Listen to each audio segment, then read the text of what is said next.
The Bible in a Year, the Message Version, March 18, Numbers chapter 26, verse 52 through chapter 28, verse 15. God spoke to Moses, "Divide up the inheritance of the land based on population. A larger group gets a larger inheritance, a smaller group gets a smaller inheritance. Each gets its inheritance based on the population count. Make sure that the land is assigned by lot. Each group's inheritance is based on population, the number of names listed in its ancestral tribe, divided among the many and the few by lot." These are the numberings of the Levites by clan: Gershon and the Gershonite clan, Kohath and the Kohathite clan, Merari and the Merarite clan. The Levite clans also include Libnite clan, the Hebronite clan, the Malalite clan, the Mushite clan, the Korite clan. Korath was the father of Amram. Amram's wife was Jochebed, a descendant of Levi, born into the Levite family during the Egyptian years. Jochebed bore Aaron, Moses, and their sister Miriam to Amram. Aaron was the father of Nadab and Abihu, Eleazar, and Ithamar. However, Nadab and Abihu died when they were offered unauthorized sacrifice in the presence of God. The numbering of Levite males 1 month and older came to 23,000. They hadn't been counted in with the rest of the people of Israel because they didn't inherit any land. These are the ones numbered by Moses and Eleazar the priest, the people of Israel counted in the plains of Moab at Jordan Jericho. Not one of them had been among those counted by Moses and Aaron the priest in the census of the people of Israel, taken in the wilderness of Sinai.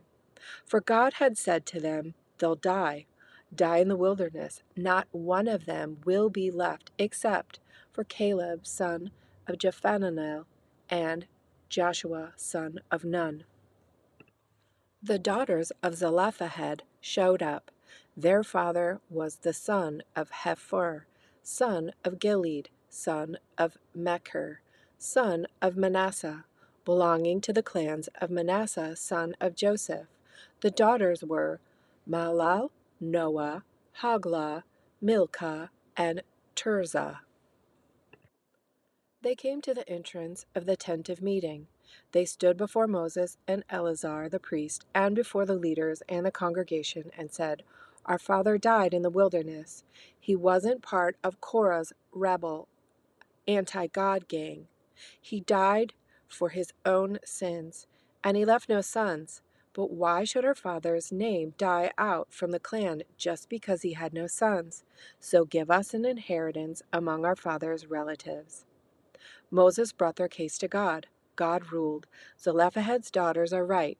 Give them land as an inheritance among their father's relatives. Give them their father's inheritance." Then tell the people of Israel, "If a man dies and leaves no son, give his inheritance to his daughter. If he has no daughter, give it to his brothers. If he has no brothers, give it to his father's brothers. If his father has no brothers, give it to the nearest relatives so that the inheritance stays in the family." This is the standard procedure for the people of Israel, as commanded by God through Moses. God said to Moses, "Climb up unto the Abarim mountains and look over at the land that I am giving to the people of Israel. When you've had a good look, you'll be joined to your ancestor in the grave. Yes, you also, along with Aaron your brother." This goes back to the day when the congregation quarreled in the wilderness of Zin, and you didn't honor me in holy reverence before them in the matter of the waters of Meribah, quarreling, at Kadesh in the wilderness of Zin. Moses responded to God, "Let God, the God of the spirits of everyone living, set a man over this community to lead them. to show the way ahead and bring them back home to God's community, will not be like sheep without a shepherd.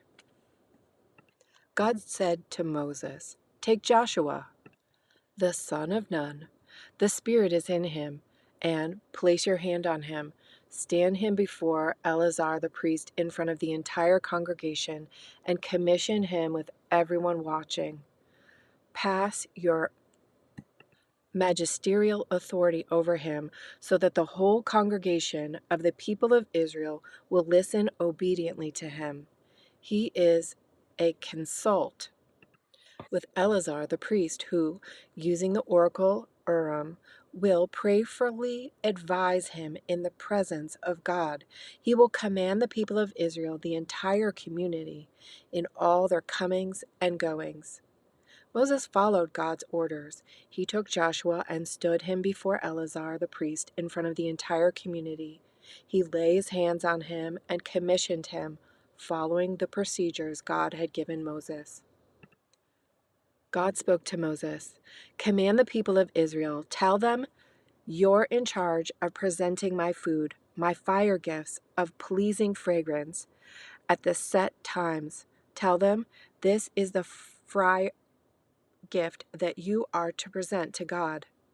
2 healthy yearling lambs each day as a regular whole burnt offering. Sacrifice 1 lamb in the morning, the other in the evening, together with 2 quarts of fine flour mixed with a quart of olive oil for a grain offering. This is the standard whole burnt offering instituted at Mount Sinai as a pleasing fragrance, a fire gift to God. The drink offering that goes with it is a quart of strong beer with each lamb. Pour out the drink offering before God in the sanctuary. Sacrifice the second lamb in the evening with the grain offering and drink offering the same as in the morning, a fire gift, pleasing fragrance for God.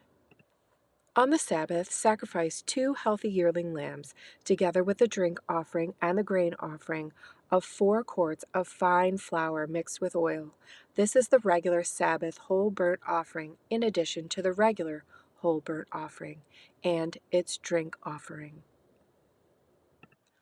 On the first of the month, offer a whole burnt offering to God: 2 young bulls, 1 ram, and 7 male yearling lambs, all healthy.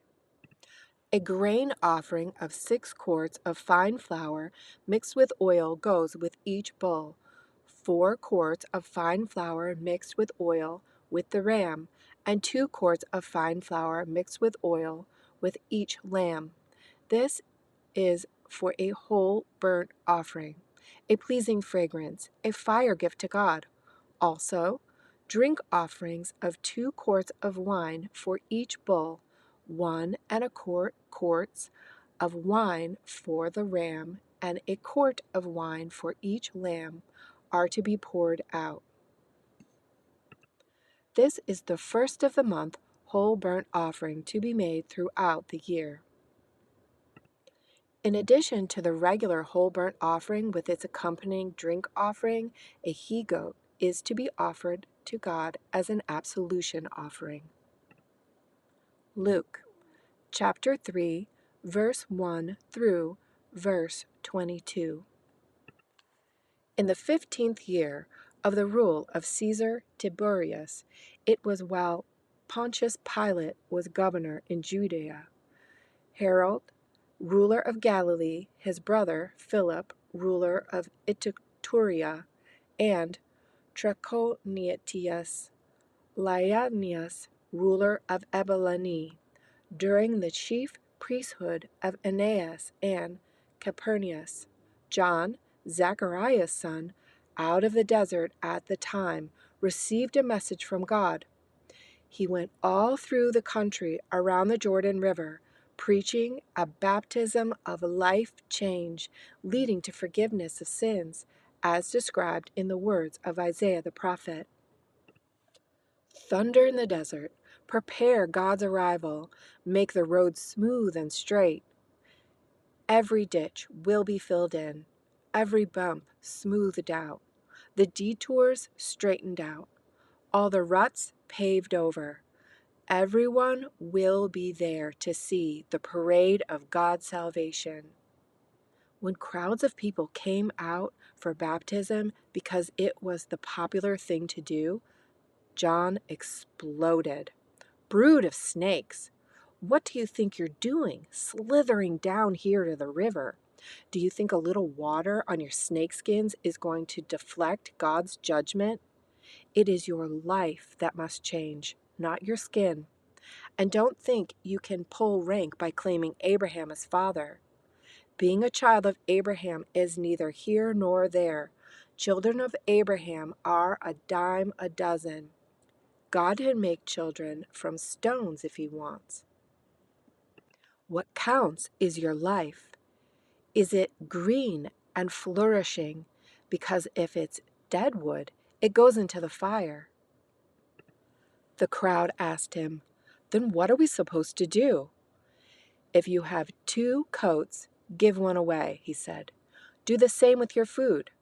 Taxmen also came to be baptized and said, "Teacher, what should we do?" He told them, "No more extortion. Collect only what is required by the law." Soldiers asked him, "And what should we do?" He told them, "No harassment, no blackmail, and be content with your rations." The interest of the people by now was building. They were all beginning to wonder, could this John be the Messiah? But John intervened. "I'm baptizing you here in the river. The main character in this drama, to whom I'm a mere stagehand, will ignite the kingdom life, a fire, the Holy Spirit within you, changing you from the inside out. He's going to clean house, make a clean sweep of your lives. He'll place everything true in its proper place before God. Everything false, he'll put out with the trash to be burned." There was a lot more of this. Words that gave strength to the people, words that put heart in them, the message. But Herod, the ruler, stung by John's rebuke in the matter of Herodias, his brother Philip's wife, capped his long string of evil deeds with this outrage. He put John in jail. After all the people were baptized, Jesus was baptized. As he was praying, the sky opened up, and the Holy Spirit, like a dove descending, came down on him. And along with the Spirit, a voice: "You are my Son, chosen and marked by my love, pride of my life." Psalm chapter 61, verse 1 through verse 8. A David Psalm. God, listen to me shout, bend an ear to my prayer. When I'm far from anywhere, down to my last gasp, I call out, "Guide me up high, rock mountain." You've always given me breathing room, a place to get away from it all, a lifetime pass to your safe house, an open invitation as your guest. You've always taken me seriously, God, made me welcome among those who know and love you. Let the days of the king add up to years and years of good rule. Set his throne in the full light of God, post steady love and good faith as outlooks. And I'll be the poet who sings your glory and live what I sing every day. Proverbs chapter 11, verse 16 and verse 17. A woman of gentle grace gets respect, but men of rough violence grab for loot. When you're kind to others, you help yourself. When you're cruel to others, you hurt yourself. This was a daily reading of the Message version of the Bible, brought to you by Bible in a Year.